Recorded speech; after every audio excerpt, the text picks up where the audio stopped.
Selamat pagi. Baik, di sini saya akan mempresentasikan hasil reading project saya pada hari yang kelima, yaitu tentang hukum acara perdata dan asas-asas pemberlakuannya. Jadi, yang pertama itu pengertian hukum acara perdata menurut Wirjono Projodikoro. Nah, jadi hukum acara perdata itu rangkaian peraturan yang memuat cara bagaimana orang harus bertindak di hadapan pengadilan dan cara bagaimana pengadilan itu harus bertindak, di mana satu sama lain untuk melaksanakan berjalannya peraturan hukum perdata.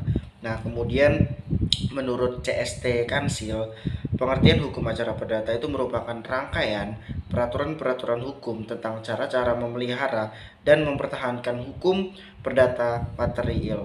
Kemudian sedangkan menurut Sudikno Martokusumo, itu hukum acara perdata adalah suatu peraturan hukum yang mengatur bagaimana caranya menjamin ditaatinya hukum perdata material dengan perantaraan hakim dan peraturan hukum yang menentukan bagaimana tata caranya menjamin pelaksanaan hukum perdata material. Hukum acara perdata mengatur tentang bagaimana caranya mengajukan tuntutan, hak, cara memeriksa dan cara memutusnya, serta bagaimana pelaksanaan daripada putusannya. Nah, kemudian ada asas-asas hukum acara perdata. Nah, kemudian yang pertama, asas hakim bersifat menunggu. Nah, jadi asas ini mengisyaratkan inisiatif untuk mengajukan perkara ada pada para pihak yang berkepentingan, di mana hakim hanya menunggu datangnya perkara atau gugatan dari pihak atau masyarakat yang berkepentingan. Kemudian asas objektivitas. Di dalam memeriksa perkara dan menjatuhkan putusan, maka hakim harus bersifat objektif dan tidak boleh memihak kepada pihak manapun dalam persidangan. Semua putusan pengadilan harus memuat alasan-alasan atau putusan yang dijadikan dasar untuk mengadili. Kemudian asas sederhana, cepat dan biaya ringan. Asas sederhana, cepat dan biaya ringan ini merupakan salah satu dari asas hukum acara perdata, di mana yang dimaksud dengan sederhana adalah hukum acara dari peradilan dilaksanakan dengan jelas, mudah dipahami oleh pihak yang bersengketa dan tidak berbelit-belit. Kata cepat menunjukkan kepada jalannya peradilan yang akan dilaksanakan.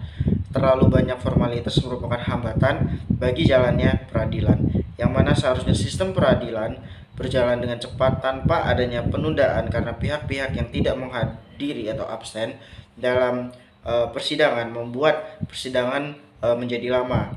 Sedangkan biaya ringan berarti terpikul oleh semua orang, di mana bila biaya berperkara sangat tinggi akan menyebabkan masyarakat tidak mau untuk berperkara di pengadilan. Kemudian asas hakim bersifat pasif. Kemudian ada asas persidangan bersifat terbuka, jadi terbuka untuk umum, masyarakat boleh menyaksikan persidangan kecuali ada persidangan-persidangan seperti pencabulan anak di bawah umur.